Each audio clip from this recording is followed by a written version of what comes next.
satisfied, tickled too. Well, it's time to milk. Morning's coming on.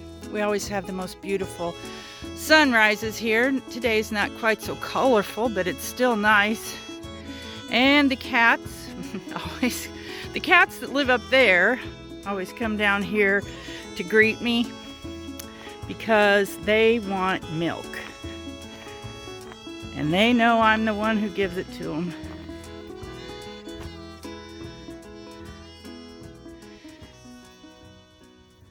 We're kind of slow in the mornings getting milking started. We like to let it get fairly light before we do. And Cora's up there. I can see her. I know you can't, but she's waiting. Let's go see what she's up to.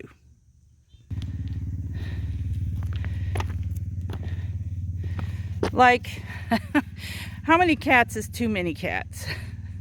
At least we don't have trouble with mice and rats. I don't know when the last time was I had a mouse in my house, but I have a horrible mouse phobia, and they have stayed away because of the cats. There's Cora. She knows I'm here. So she's right in there waiting for me to get the feed. See, we've trained her to back up and go in there. She doesn't know I don't have the feed, so I don't know what's going to happen. I usually pour it right into the box. So there she is, backing up because she knows I don't have it. Hold on, Cora. I'll be right back. Okay, Cora, here I am. Yeah. You hungry this morning?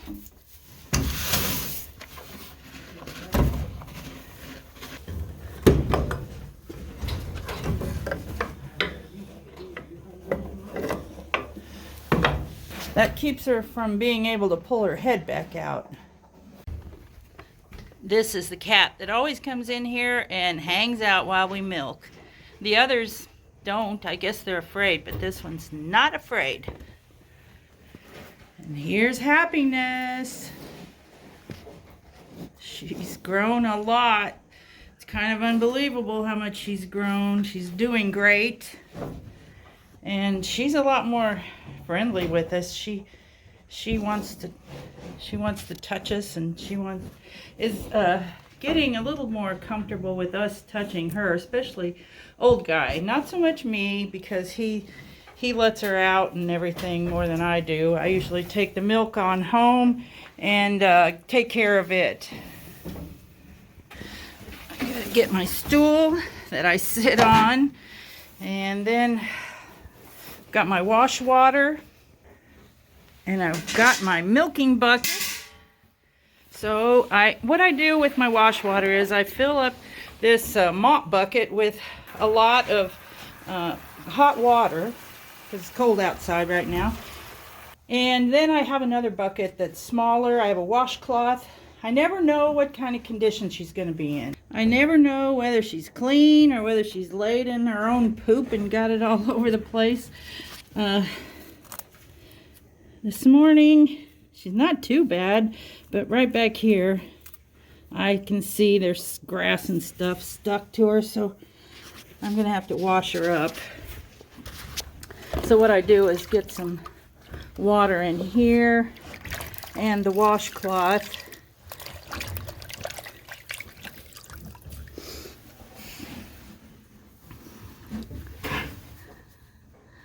And then I wash her like this.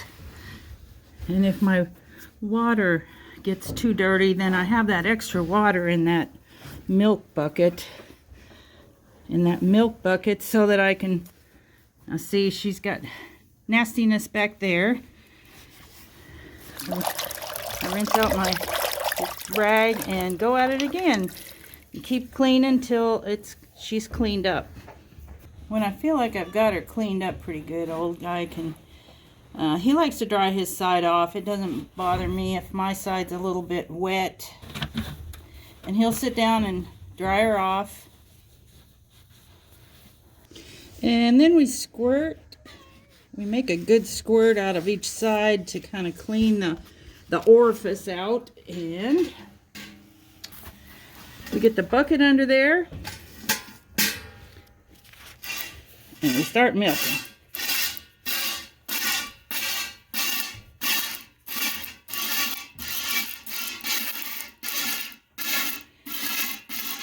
Since we have the calf, we're just milking the front 2 teats. He takes one, I take one, and we leave the back for the calf because the back ones are harder to milk for us. They're shorter and just harder to get to. So Happiness doesn't seem to have any trouble getting the milk out of those back ones. So this works great for us.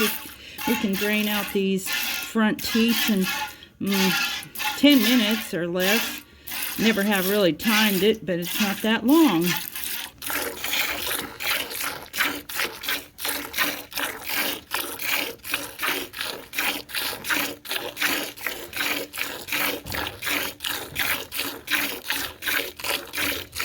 Okay, we've got more than 1.5 gallons, probably 1 3/4 gallons. And the cats, I just heard a fountain going. She started peeing. At least she waited till we got through. Look at the cats. They are ready for their milk. You ready, cat? Yeah. They don't like getting it poured on their heads, but they're so excited that they can't keep their heads out of the way. And now it's time to let the calf out, so we shut the 2 doors. That door's there facing south. This is the other door. She doesn't try to get out because she wants milk. That's what she wants. There she comes. She's a little bit. We're not usually both in here at the same time, so she was acting a little bit reluctant.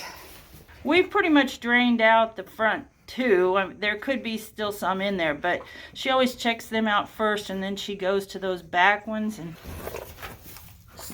and she starts frantically sucking, and she butts her mom, which is natural, what calves do to make the milk let down. I think they do it even if the milk's already let down.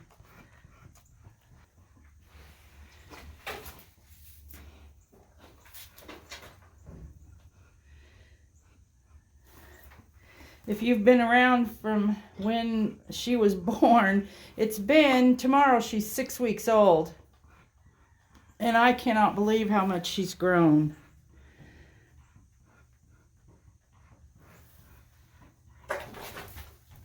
Cora doesn't like when she butts her. It obviously hurts. But the calf's not going to stop doing it just because it's just what she does. You can see the foam that the calf makes from vigorous sucking. My granddad always used to call meringue calf slobbers because you can see it down on her foot there. They resemble each other in the way they look. Of course, I'm sure they probably, we're not going to eat calf slobbers, so we're never going to know what they taste like. She must be getting something out of that front one a little bit. She's working it hard.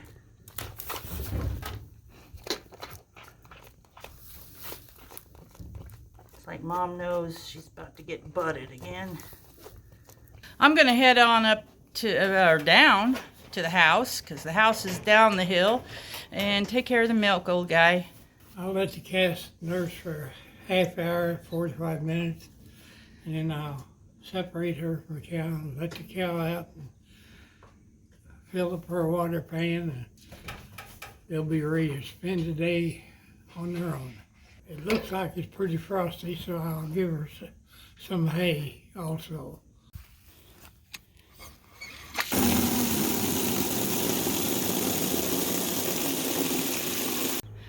And then coming back down to the house, I have another entourage of cats who basically live down here, and they want their share of milk too.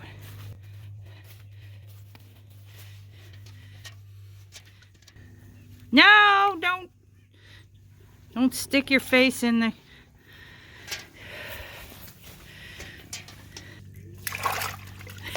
What a mess. It's a good thing I'm not short on milk. Trying to do that one-handed because I was holding the camera in the other one. When I get back to the house, I have to get the milk all strained with a cloth, a clean cloth, to catch any kind of debris that's in it. I shared too much with the cats today. Spilled it too. Now get a lid on it, dry little spot, and write today's date, which I think is the 22nd. And then A for AM's milk.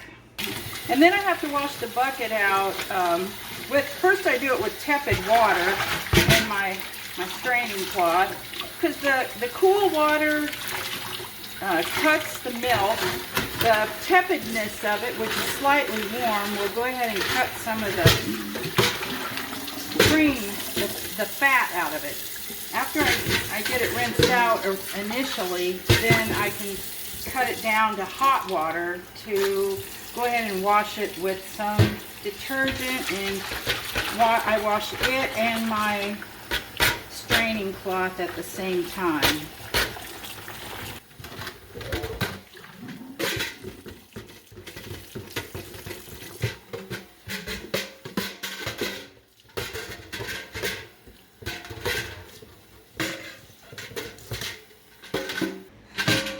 And then I'll just let my bucket drain for a little bit. I'll hang my cloth up here to dry, and we'll be all ready for the next milking.